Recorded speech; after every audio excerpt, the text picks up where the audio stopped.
Good afternoon, everybody, and welcome to today's Radio Centre Ireland webinar on campaign effects. A challenge that's been put to me by many of you on the webinar, and indeed others, is, real demand for empirical evidence around the effectiveness of audio, and in particular, live broadcast radio. And Radio Centre Ireland is partnering with TAM Ireland and supported by IAPI to produce return on investment norms for the Irish market for radio and indeed all other media.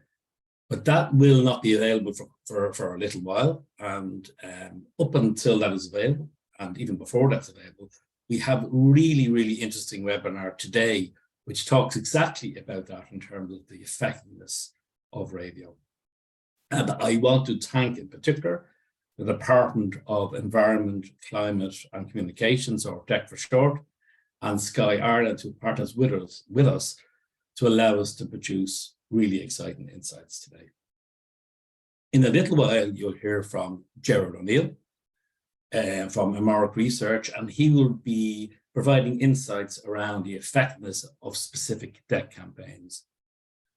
Government is one of the largest advertisers on radio, and they intrinsically understand the unique characteristics of radio that help drive awareness and influence behavior and attitude.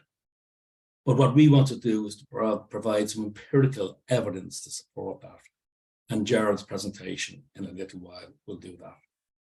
And when we go through the two presentations, there is a Q&A bar right at the bottom of your screen. So if you want to ask any questions, just type it into the Q&A bar, and we come to those questions at the end. The webinar should finish at 1 o'clock.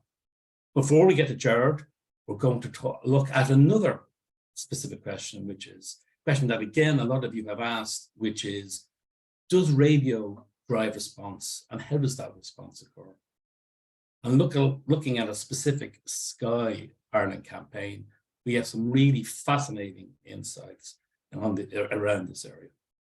And I'd like to introduce Jason Brownlee, who's the founder of Colortext research company, does many things, but in particular does focus on advertising research for all media platforms. So I'd like to introduce Jason. Thank you, Kieran. It's nice to be here this afternoon to talk to you all. I'm going to do a screen share now, and Kieran, I'm going to rely on you to tell me that I've done it correctly. So if I can quickly share my keynote.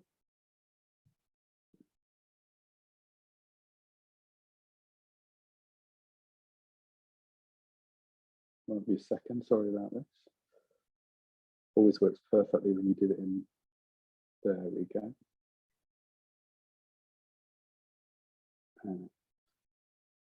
I'm going to put it into presentation mode again, Kieran, if you can tell me that this is working, that would be great.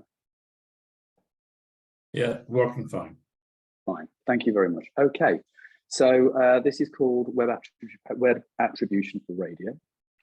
And I think you probably all feel that radio has got quite a long heritage of using what we might call classic upper funnel metrics to evaluate advertising performance. And what you're looking at on the screen here is a good example of exactly that. This is a campaign FX survey that was done to measure the performance of the Sky campaign that we're going to look at in more detail shortly. And the campaign FX metrics are fairly familiar. For instance, on the orange chart on the left, we're looking at brand consideration. And you can see here that Sky has a measure of 48%.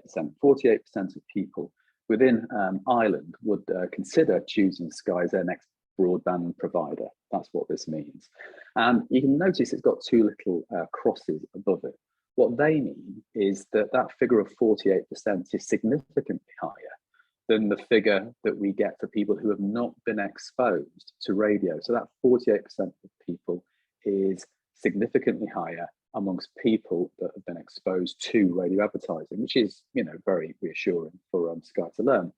And you want to be able to turn things like brand consideration into real, hard business metrics, which we can try and do with traditional research. And in the blue corner on the right there, in this chart, you can see we've got some share of purchase data from the Campaign FX survey. And it's telling us that Sky won a 23% share of new broadband subscription purchases at the time that we did the survey, which was, towards the end of the campaign itself. Now, the two plus marks, once again, tell us that that 23% amongst the people exposed to radio was significantly higher than people not exposed to radio. And that's great, but does that really map onto what Sky might see on its own data and on its own systems?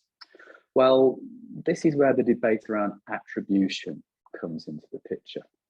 Everything we're looking at here does add real value, but attribution and expectations around it are raising the bar on what advertisers want from media channels, especially traditional ones like radio and like TV. And so this project has been a response to that demand. And we began the project with a very straightforward question, which is this: can website visits be attributed to radio advertising? Very easy question to ask, much, much harder to actually get an answer to. But that's what we think we've done. Now, rather than keep you in suspense, why don't we just show you a quick movie trailer so you know what's coming down the line and you can begin to see how the story comes together. We're going to have a quick review of the key findings. And the first key finding that we got from this work is that radio can have a profound effect upon online search behavior, which is tremendously exciting. Secondly, short-term attribution windows, we are finding, struggle to actually see radio's ad response, which again is new news and explains a great deal of the stuff that we've seen in the past, actually. Number three, secondary radio listening patterns actually generate a delayed ad response. This is important. It's kind of like a law of physics in some respects, and we'll come to that later on. And finally, in light of what we've learned on this project, which has been very extensive, we may have to rethink some of the standard practices that we've kind of grown up with about how we plan and how we optimize radio schedules. So that's the movie trailer. Let's get into the main event. So let's take a look at the campaign, first of all, that Sky put out there in terms of its schedule and creative. A little bit of context about Sky first. Now, we all know Sky as a market-leading provider of TV content services, not just here in Ireland, but further afield, particularly in the UK. But as it turns out, Sky is a relatively minor player in the provision of fixed broadband services. And you can see that on the chart here. It's number 4 in the market. However, there does seem to be some movement in this market because over the last few years, it seems Sky has successfully increased its share of broadband subscriptions. And this seems to come mainly at the expense of established providers like Air and Virgin Media. So some useful kind of market context there. Now, this is at the landing page on Sky's website for the specific campaign that we're looking at. And basically, it's all about renewing your broadband subscription. And I think, we're all honest with ourselves. It tends to be an annual low interest event that very few people genuinely look forward to having to do. And that's like a lot of other utility style product categories, which tend to have what we call very strong recency effects. And what that means is that buyers tend to show very little or no interest until they actively start searching for a new subscription deal. This is the kind of normal way of things in this sector. However, when customers get much closer to the point of contract renewal, what we find is, and I'm typical of this, you may be too, we become dramatically more receptive to advertising as we dive into that active search phase for the best deals that are out there and on offer. Now, that is the moment when advertising by broadband providers has its most immediate and significant effect. And again, that's what we mean by strong recency characteristics in this sector. And it's useful to sort of keep that in mind as we begin to go through the analysis of this specific Sky TV and broadband campaign. And to give you an idea of what the campaign sounds like, we'll just take a listen to it now. Get even more value this winter in the Sky sale with the lowest ever price for Sky Broadband and Sky Q at an incredible €38 a month. Super reliable, super fast broadband and Sky Q for your apps and recordings all in one place. All for Sky's lowest ever price of €38 a month for 12 months. That's value you can believe in. Search Sky sale. Availability subject to location. Offer does not include Sky TV subscription. New Sky customers only. Setup fee, minimum term and further terms apply. For more info, see sky.ie/speeds. So that was the campaign. I'm assuming everybody heard that because Kieran hasn't sent me a message to say I messed it up. But anyway, assuming that you did, let's move on. This is the shape of the campaign. The chart here is showing you the daily number of radio impacts that were planned over the period. Now, the campaign ran nationally. It began at the beginning of January in the depths of the New Year period and ran all the way through to the end of March. A TV campaign also ran at the same time. It was slightly bigger than the radio campaign. You can see the GRPs and TVRs on the screen there. And I think it's fair to say that the TV activity was different in nature. It seemed to focus more on the brand-related elements rather than a direct call to action or broadband offer, which is where the radio focused. Now, the web traffic data for the campaign landing page was very kindly provided by Sky's marketing team, and that came from their Google Analytics account. And we must stress at this point, the data that you're looking at has been normalized because it's very sensitive data for Sky, and we're very grateful that they were good enough to share it with us. And this doesn't relate to the entire Sky domain URL. This is specific to the landing page, which was for this specific campaign. And you can see the blue line there overlaid with the campaign laydown. Remember that picture because we are going to come back to it further down the presentation. Now, as we were looking at the Google data, the Google Analytics data provided by Sky, it was interesting to see how it was split out. There are four main sources of traffic hitting the landing page for this campaign. They being organic search, paid search, direct and referral. And you can clearly see there that organic search is by far the biggest. There were others as well, but they were minor relative to these four. And it's interesting when you put organic and paid search together, they account for almost 2/3 of all of the traffic arriving on the campaign landing page. And that suggested to us that looking at the effects of radio advertising on search versus non-search traffic might actually prove interesting. And that was in fact what turned out to be the case. Now, let's dive into some results now. What we're going to do is we're doing an attribution study. So we're going to look at short-term ad response. That's what you would expect from a study of this nature. Now, to do short-term attribution measurements, we use something called spot relative traffic analysis. At least that's what we call it. Now, what that technique does, it searches for spikes in the number of website visits that occur within discrete 5-minute periods that occur either before or after each ad spot has played out on a schedule. Now, in theory, what we should see are higher levels of web traffic in the periods immediately after an ad spot is played out, certainly compared to the 5-minute periods or longer prior to the ad spot going out, pretty much as you are looking at on this illustrative diagram here. And actually, this is the kind of diagram you'd expect, the kind of chart you'd expect in a TV context, because in TV attribution, visitor traffic tends to peak sharply, often within 50 to 60 seconds of an ad playing out. And it's a really clear response spike. You can see it. It kind of like stands up like a skyscraper, but it's usually over by about 10 or 15 minutes. And it's this that we generally understand to be the classic short-term direct response window, that 10 to 15 minute kind of peak period. And that is what direct spot attribution measurements and campaign performance metrics tend to focus on. Now, our initial guess before we began this project was that running attribution studies for radio was likely to be harder than it was for TV. And that was due to what we call the often passive and secondary nature of radio listening. So what do we mean by that? Well, for instance, people don't usually break away from a primary task like driving, cooking, or working in order to respond immediately to a radio ad by going straight online.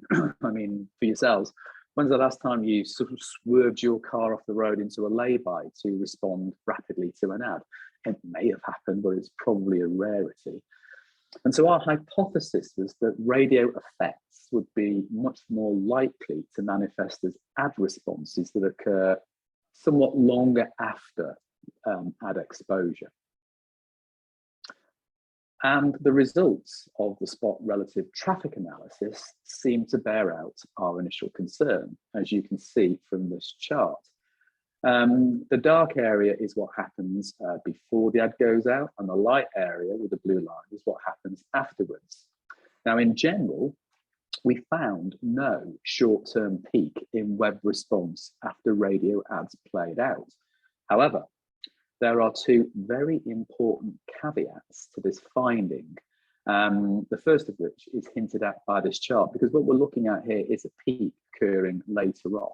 And this is for organic search. Now, what I've done is I've just grouped all the 5-minute periods together into 15-minute segments, because it kind of smooths things out and makes it easier to see what's going on. So firstly, when we focused on organic search traffic, what we found was a measurable increase in ad response. However, it appears to be delayed. During the first 30 minutes after ad transmission, nothing much seems to happen. However, during the second half hour after radio ad exposure, we do in fact see a small increase in web response. It's about 4% above baseline for organic search web referrals. And indeed, we see a similar pattern for paid search referrals, but perhaps slightly more pronounced, about 7% above baseline for paid search. I did say there was a second caveat, and it's this.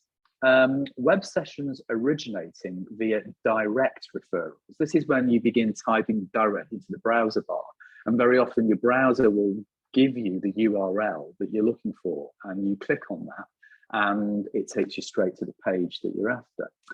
Now, direct referrals actually do respond quite strongly within the classic short-term response period, that first 5 to 15 minutes after ad exposure, and then, as you would expect, tail off again quite quickly. However, what we must remember is that direct referrals are a relatively minor element within the overall traffic mix for this campaign landing page, accounting for about 12% of all visits. What that means, certainly to my mind, is that direct referrals appear to be an exception to a more general rule, and it's this. Web sessions stimulated by radio ads in this test study seem to be delayed and do not cluster within a traditional direct response peak. And that probably explains why regular deterministic attribution methodologies that focus on short-term attribution windows often struggle to capture radio ad response. So what we're learning here already is that secondary radio listening patterns generate a delayed ad response. If 50% of all listening is happening when you're not available to respond immediately, perhaps we shouldn't be surprised when people don't. However, the direct referrals data shows us that when people are available, they do respond, but that's only 10%, 12% of overall traffic. So a smaller part of overall listening. Now then, this moves us on to probably what I think is getting really interesting, which is the delayed response angle that we discovered in our data. Let's take a look at this. We have to use different approaches to analysis and measurement. We've looked at one, which is the classic short-term attribution approach. What we're going to do now is look at what regression analysis can tell us. Now, the picture emerging from radio ad response through the regression analysis, I have to say, turned out to be entirely different. Now, to achieve this, what we did was start comparing the weight of daily schedule impacts with the daily volume of web traffic. You're looking here at the daily schedule impacts, which we saw at the beginning of this presentation. And I'm just overlaying again the traffic pattern for all web visits that came in on a daily basis. And almost immediately, we can begin to see a visual fit between the two. When the daily rates of radio impacts are high, traffic rates go high. And when they're low, traffic rates follow. Now, that's just visual intuition. We probably need to do a little bit more maths to make that stand up in court. So the regression scatter plot that you're looking here on the right in orange does exactly that for us. And what we see is along the bottom, as the number of daily radio advertising impacts is increasing, going upwards, we see a corresponding increase in the number of daily web visits on any given day. Now, you can actually get a measurement to tell you how solid that relationship is. It's called the R-squared value. And you don't need to know a lot of regression analysis for me to explain that clearly to you. Basically here, we have a value of 0.3. In simple English means that of all the variance that we see in daily web visits to the campaign landing page, 30% of that movement can be explained by the level of daily impacts that were planned or pumped into the market on a given day through the radio schedule. Now, what strikes me is none of that really appeared at all in the short-term attribution analysis. And you have to wonder why. Why did the short-term regular analysis not pick up this relationship? And you know, I'm not at the moment saying that this is a hugely strong relationship. It's a 0.3. It is significant, but it's not a number that I would yet put into the slam dunk kind of territory in terms of a relationship between two variables. But what we're learning here is that short-term attribution windows are struggling to see the radio ad response that we are getting. And I think that's very, very interesting. But we can go further, because what happened next as we started to dig deeper was that we combined both types of search, paid and organic, all together. And we got what you can see here on the right in blue. We got a very strong relationship. Suddenly, the relationship between weight of daily radio impacts and visits from online referrals is looking very strong. We've got an R-squared value of 54. Just to give you a point of reference, in contrast, the second chart here, the orange regression, that's for non-search visits to the campaign landing page, and we're not seeing any relationship there at all. So to summarize what that blue chart is telling us, it's quite exciting. It's telling us that 54% of the variance or change in online search visits that we found for this landing page can actually be predicted by how many daily radio impacts were planned on the schedule. Now, you can take the regression analysis and computation a little further, and it will tell you this, that on this campaign, for each additional 100,000 ad impacts that were scheduled each day, the number of daily search visits to the campaign landing page increased by an average of 6.6%, which is big. So what are we learning here? It's telling us that radio is having quite a profound effect upon online search behavior. This is very exciting. But we didn't stop there. We dug even deeper. And what we started to do next was say, well, when we looked at a very narrow time period, we didn't see much of a relationship at all. We just saw a blip. When we opened out that time period to 24 hours, suddenly it's getting really interesting, particularly around search. What happens if we widen it a little bit further? And that's what we've done on this chart. What you're looking at here is the 3-day moving average. That's in blue for 3-day moving average web visits. And then we overlaid on that the 3-day moving average for the number of daily impacts that are going into the schedule and out into the market. And look how those two lines kind of line up with each other. When Kieran and I first looked at this, my thought was, gosh, that looks like two hairy caterpillars spooning in the garden. I mean, it couldn't get more intimate. And when you do the regression calculation, you get an R² value of 0.72. Now, you're all experts in R² values now. You'll know that 0.72 is quite a lot bigger than 0.54, which is what we had before. So by widening that window that we were looking at even further, the relationship became any stronger. Now, what's interesting, if you take it to a week or longer, it doesn't get any stronger. It starts to get a bit weaker beyond a week. So 3 days seems to be, you know, pretty optimal. And so what it's telling us is this: 72% of the variance in website visits that arrive via search can be predicted in this campaign by the 3-day moving average of daily radio ad impacts. What that does is further suggest that radio ad response tends to be delayed, will not usually be directly attributable to individual ad spots, but instead will have a measurable effect over a 24 to 72 hour period. So boom, what we're thinking of calling this at the moment is the radio advertising attribution halo. It kind of requires us to think differently about what attribution means in a radio context. So unless you want to forget that, please don't. Plan radio campaigns around this 24 to 72 hour attribution halo. That's a thought I wanted to hold in your minds. So we're almost at the end.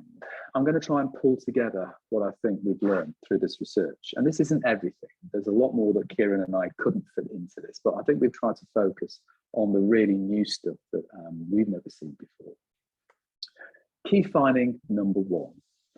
Can radio have a profound effect upon online search behavior? Well, it certainly can. This study discovered a strong relationship between radio advertising and online search behavior. This is really excellent news for advertisers and must be hugely encouraging for people who work for radio networks. Our data shows that the weight of daily radio impacts can usefully predict how much search traffic will find its way to a website. The relationship between weight of radio impacts and online search referrals strengthens even further on the basis of a 3-day moving average. Remember, 72% efficiency in that regression model that we looked at just now. And this raises really interesting questions about the specific dynamics of online search behavior, what people do, what they're doing, how they're doing, and how radio's attribution halo acts upon or synergizes with that search behavior. And frankly, guys, that's a whole new research project for another day, I suspect. Key finding number 2, short-term attribution windows actually struggle to see radio's ad response. Now, the regression analysis revealed a very clear and responsive relationship between the weight of daily radio impacts and the amount of web traffic that hits sites within the same 24-hour period. What's super interesting to me, at least, is that that short-term attribution measurement did not pick up on the strength of that relationship when it was looking through a narrow 5 to 60-minute post-transmission window, which is what most attribution platforms or studies tend to do. The effect of radio only became apparent as we zoomed out to that broader 24-hour attribution window, and then became even more apparent in the 3-day moving average data. And we believe this is a very significant finding. Which takes us to finding number 3. Secondary listening generates a delayed response. So this helps us explain what we're seeing here. A lot of radio listening, perhaps as much as 50%, occurs when people are busy with primary tasks like driving, cooking, or working. And this gives rise to the delayed characteristics of radio ad response that we've seen in this data. As the study is showing, radio will stimulate classic short-term peaks in things like direct web referrals, but this turns out to be just the tip of what we've found to be a much larger iceberg. The more general rule for radio seems to be a delayed ad response that occurs within a broader 24 to 72 hour attribution halo. And that's what our campaign measurement technologies from now on, I believe, have to try and capture. And finally, this might mean we have to rethink how we're planning and optimizing radio schedules. What do I mean? Well, this delayed ad response that we're looking at here raises questions about principles of spot optimization and how that affects radio planning strategy. Our findings suggest it's the weight of a radio schedule expressed in terms of daily ratings that may be a more important factor than the timing of individual ad spots in the pursuit of efficiency. This suggests that radio campaigns should focus on achieving a sufficiently high level of reach every single week, rather than over-optimizing individual spots. And this in turn implies it might be necessary for planners to prioritize the weight of their schedules rather than the individual spot optimization that they may want to focus on in order to fully capitalize on this delayed nature of radio ad response. So I think that's it from me. I'm going to stop sharing now and hand back over to Kieran. Many thanks, Jason. We have a couple of questions in the Q&A bar. We'll leave them to the end. We'll go to Jared's presentation, then get all the questions at the end. But I just want to ask you a couple of questions. Is this research unique? Have you seen this type of findings in any other market, or is this real new news? That's a good question. I mean, looking at the colour of my beard, you can tell that I've been in the market research and radio research game for at least 25 years. And if somebody's found this out already or done something similar, they've kept it a really good secret from me. I think this is why I'm really excited about it. And Kieran, I know you have been, and you know, we've shared some of this work to sense check it with our friends and colleagues at Radio Centre in London. And they haven't seen it either, and they're hugely encouraged too. And then secondly, one other question, a lot of radio is still tend to be bought in terms of frequency or an OTH or an average frequency over a period of time. A key implication seems to be, in order to maximize responses, you should maximize your weekly reach every week. Is that a fair assumption? Is that a fair conclusion? I think it is a fair conclusion. And I think what I find interesting about this is that it doesn't contradict at all what Byron Sharp's been saying for quite some time now. Byron Sharp has been telling everybody that it isn't frequency, it's reach that really matters, persistent presence, and reaching as many people in your target audience, as many light purchasers, as he often puts it, as you possibly can. That seems to be reflected in the data that we've found from this project.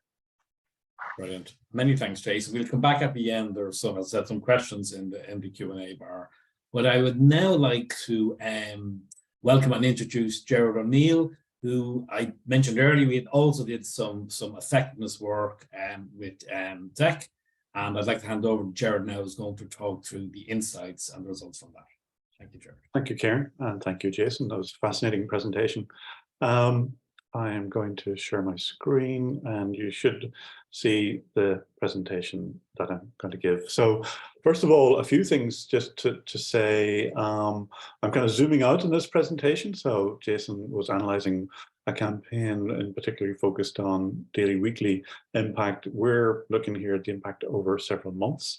We're also looking at 3 campaigns. The campaigns are, in fact, for DEC, the Department of Environment, who have been very supportive and very enthusiastic about this research. I'd also like to thank PhD and Javelin for their support, because really we needed their guidance and input in terms of shaping the research. So between DEC and PhD and Javelin, we've designed something that I think is interesting, innovative, and should be complementary to what we've just seen by way of Jason's presentation.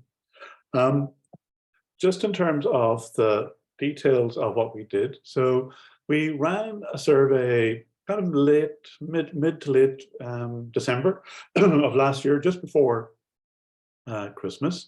Total of 1,200 adults, representative of the total population in terms of demographics. We also included within the analysis certain key target groups that we knew were important in terms of one of the campaigns in particular in relation to people who are more vulnerable in terms of the energy situation, which of course in December, as you I'm sure well recall, was extremely salient and prevalent for all of us at that time of the year.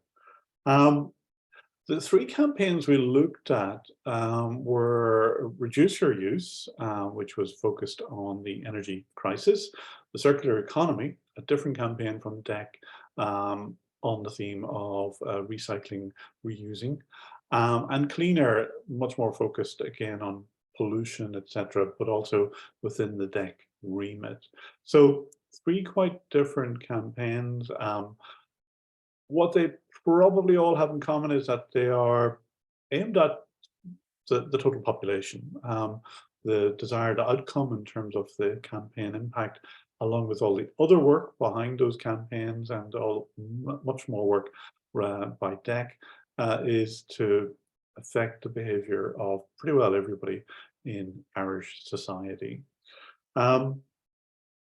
And why radio? Well, one of the questions we asked in our survey was, which of the following has the most influence on your attitudes and behavior when it comes to sustainability? A kind of recurring theme, if you like, across all three of the campaigns. Well, the media tends to be the most often mentioned. And then aside from that, things like documentaries and so on. The radio broadcast media are very much in the mix in terms of what Irish consumers look to for information, guidance and support in response to a massive topic like sustainability, and one that kind of breaks down into different strands, three of which in effect we have been addressing in the research that we've done.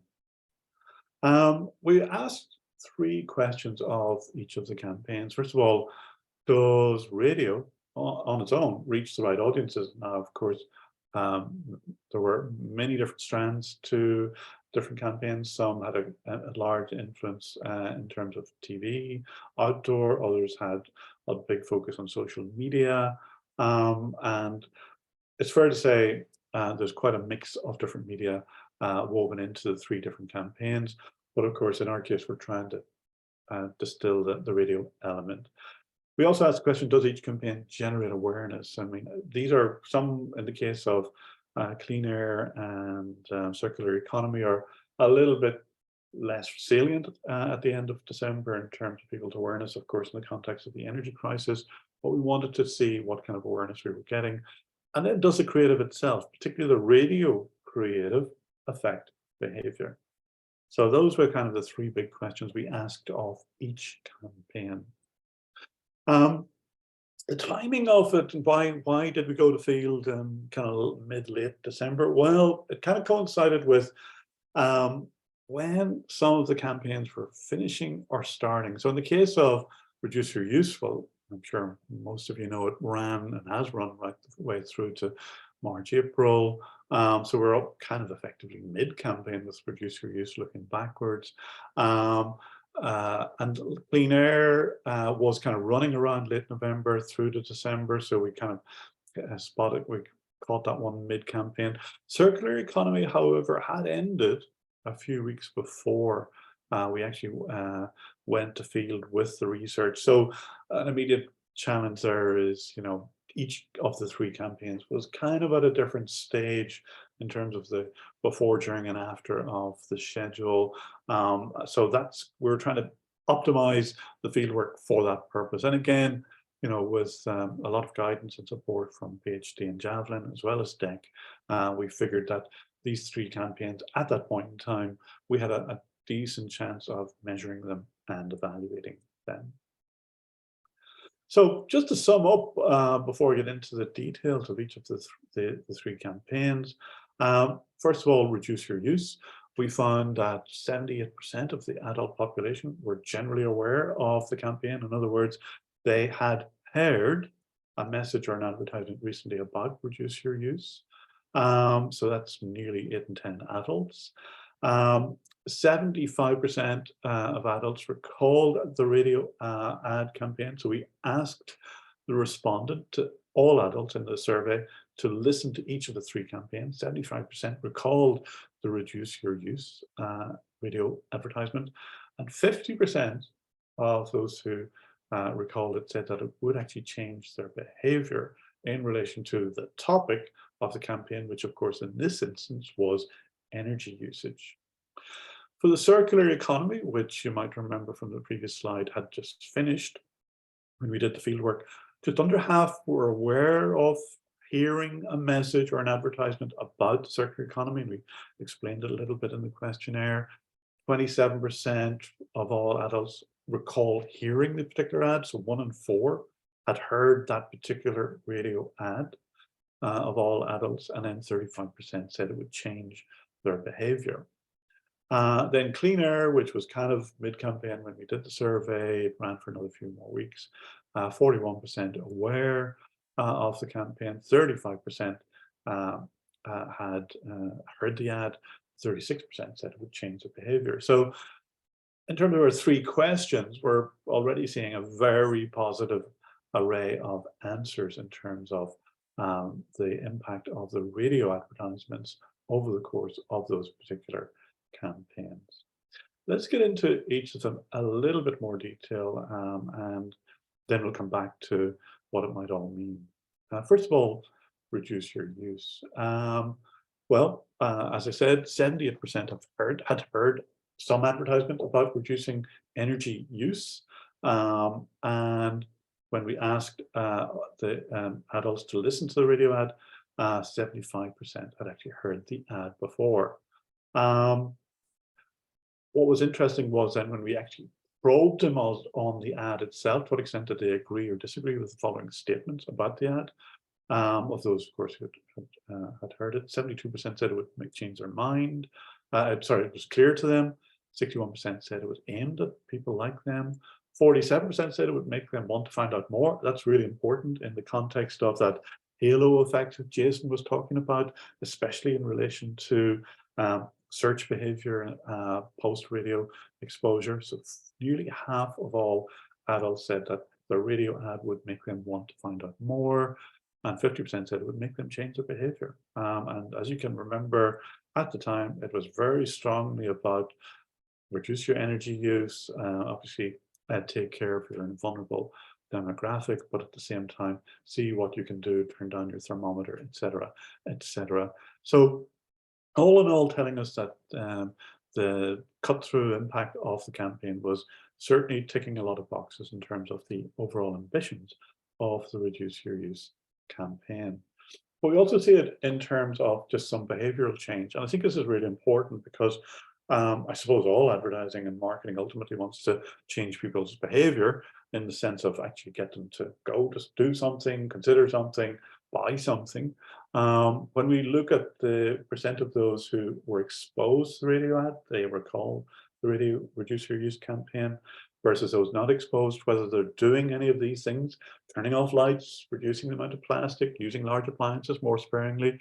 You'll remember all of these things, which we were very preoccupied with during the energy crisis. Well, consistently and significantly, those who recall hearing the ad are much more likely to have made a conscious effort to do these things. So there's an actual behavioral difference or a significant difference between those. It's not all attributed to the radio ad. None of the R-squareds, even in Jason's brilliant analysis, went to 1 or 100% explained by the radio. But it goes a long way, I think it's fair to say, in terms of explaining these differences in behavior. And remember, the audience is the total population, the listening population, but nevertheless, that's of course the vast majority of the adult population. So we're trying to change the behavior of everyone in Ireland through this radio ad and this radio campaign. And of course, there were other creative treatments of the radio campaign. We only played one of them. We see it also in terms of just differentiating here between those who had heard the ad before and then those who had, on the right-hand column, those who said the ad would make them change their behavior. So when you look at the percentage, again, to the far right-hand column, the ad would make me change my behavior. The percent agree with that with the Reduce Your Use campaign. The percent of them doing these different things is already happening. In other words, their propensity to change their behavior, their willingness to change their behavior is already being driven by the cumulative exposure to the radio ad and the wider campaign. And across all of these different variables, or most of these different variables, we're seeing hugely significant differences in terms of those who exposed to the ad, and then even more so in the case of those who said the ad would change their behavior. So as a campaign very much focused on changing the behavior of the population of Ireland, these are really, really significant differences. So that was Reduce Your Use, probably the most high profile, one of the most high profile government campaigns run in the past year, it's fair to say. But there were others, two others under the DEC remit, and the other one was the circular economy. So again, what did we find? And remember, this was one that had wrapped up a little earlier. 49% of adults had actually recalled hearing any ads about the circular economy. What do we mean by that? Well, encouraging people to repair, reuse, recycle, and swap clothing and other such items. Nearly half of adults said, yeah, I recall hearing something about that, or recall some message or ad about that. And then when we asked them to listen to the radio ad, 27% say, yes, I actually heard that ad. 65% said, no, didn't hear that ad. And remember, again, we were a few weeks past the campaign finishing, but 27% of adults actually recalled hearing some ad or other in relation, hearing the particular ad we played in relation to the circular economy. And again, it's a more abstract one, as you can imagine. It's one that is probably a longer term campaign issue, one that's going to require longer term changes in consumer behavior.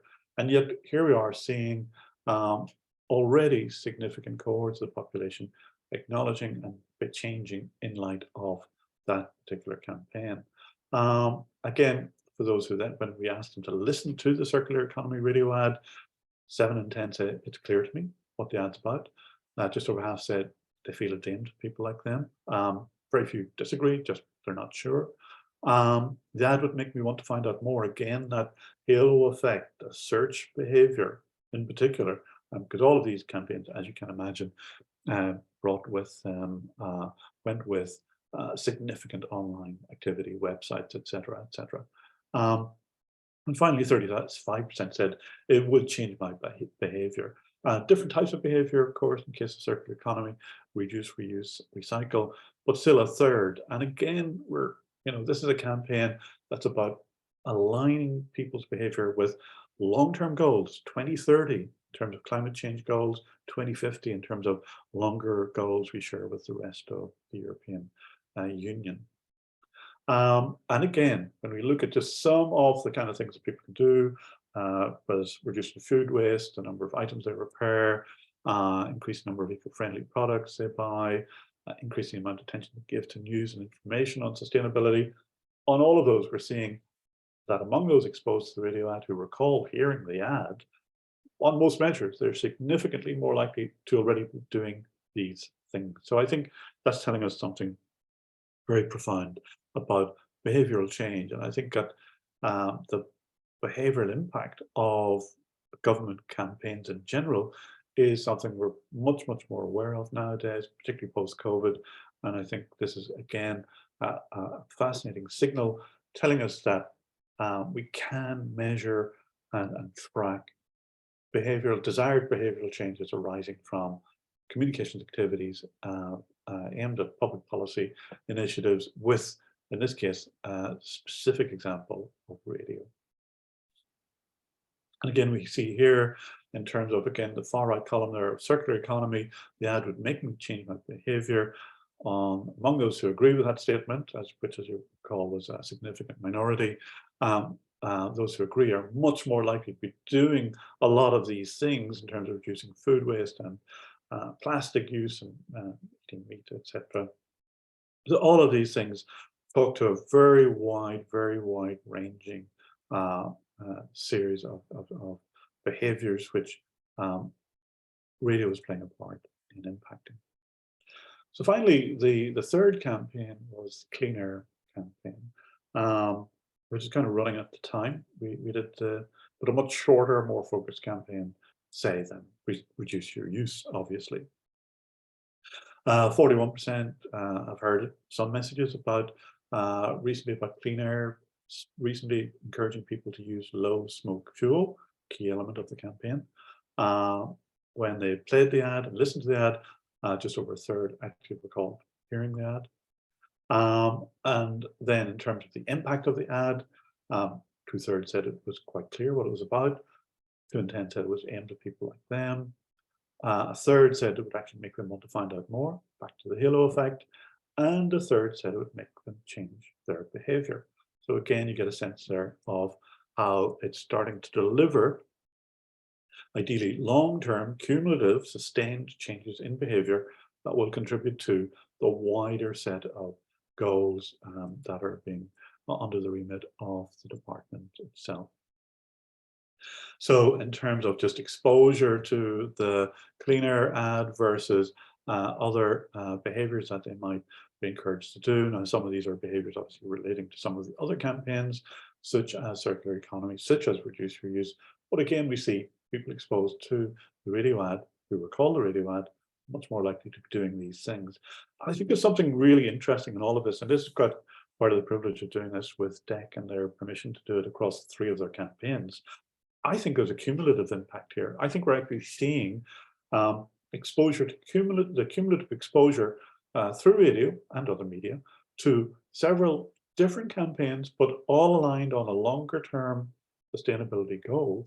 We're actually seeing something really interesting happening here. And I think that that's maybe stretching it further in terms of that halo impact, but the degree to which these campaigns combined, and other activities, of course, are having that cumulative impact on behavior with radio at the center of the campaign is, I think, extremely interesting, extremely encouraging. It may not be just a matter of impacting over days and weeks, but actually, or even months, as in this particular study, but perhaps over years, which is kind of where it has to impact given the ambitious goals we're all aiming towards. And again, finally, just in terms of some behavioral differences here, those who agree that the clean air ad would make them change their behavior, pretty well across the board, significantly more likely to be doing these things than those who disagree it would change their behavior. So very quickly to sum up, radio, it's at the core of daily life. We know that, 8 of 10 adults listening to it. Radio has a strong impact on the intention of people to change their behavior, or in fact, actual changes in their current behavior. So it has an intentional impact, but also a behavioral impact currently. And I think we see that in the data. Just some of the key stats again to remind you: for reduce your use, 3 in 4 adults had heard the ad, 75% were aware of the ad itself, 72% said it was clear, it was aimed, a lot said it was aimed at them, and 47% said it would make them seek more behavior, just under half the adult population. For the circular economy, ran at a different time with less weight, it's fair to say, in terms of media.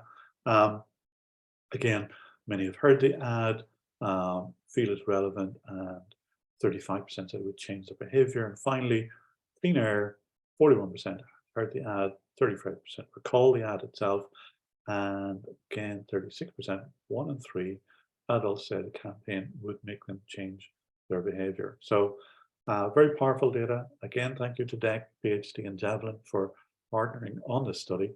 And very happy to answer any questions on that. Thanks, Jared. And some really, again, as I'd said earlier, that government is a very strong spender on the medium, and it's great to be able to put some empirical evidence around the effectiveness of those campaigns.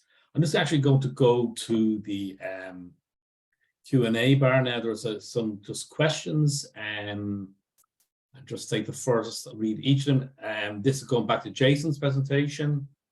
And just the R squared score of 30%, he said, was that associated with organic search or web traffic is the question. Are you just there, Jason? Could you put my camera back on? It won't let me.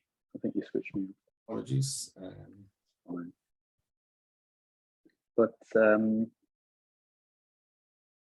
just could I'll try and do that now. If you could just answer the question, Jason, as I'll try and just do so that while you're talking. If you wouldn't mind, just repeat the which R squared value were we referring to again? Yeah, the R squared, the 30% R squared. 30%, saying is that associated with organic search or web traffic?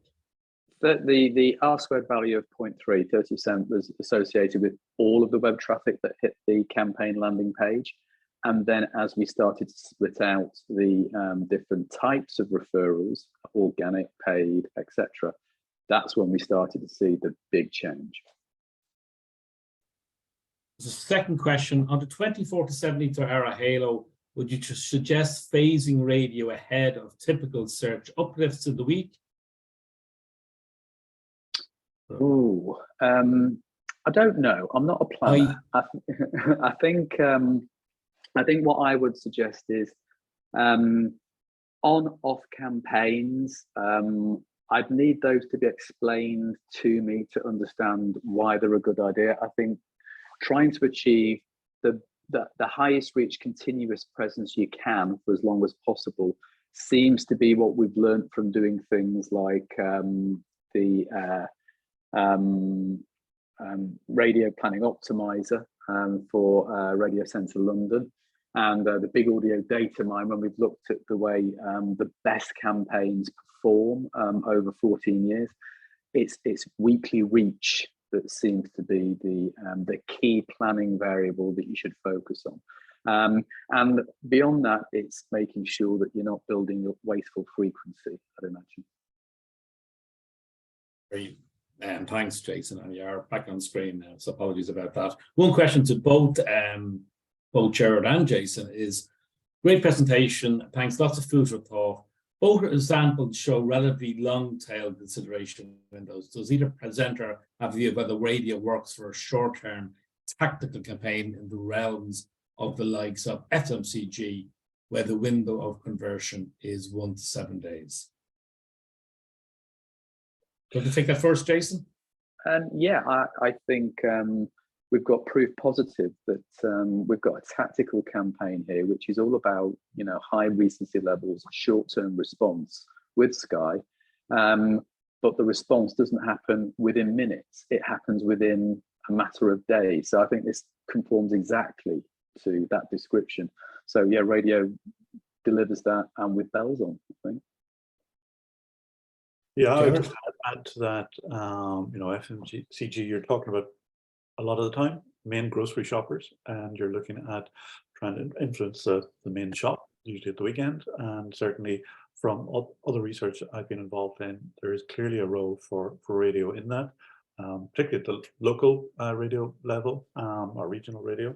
But certainly from what I've seen, it does have a short-term impact as well. Yeah, I think to add to that as well, I mean, I think the research show that the Sky research is that way you may not see an immediate, it's harder to measure an immediate impact within minutes, that you do see it very much over a 24-hour period, and then a 3-day moving average, which would fit in with the window that you asked there of FMCG campaigns, which are tactical, which are looking for impact within 1 to 7 days. I think the data coming out of the presentation certainly verifies that demand.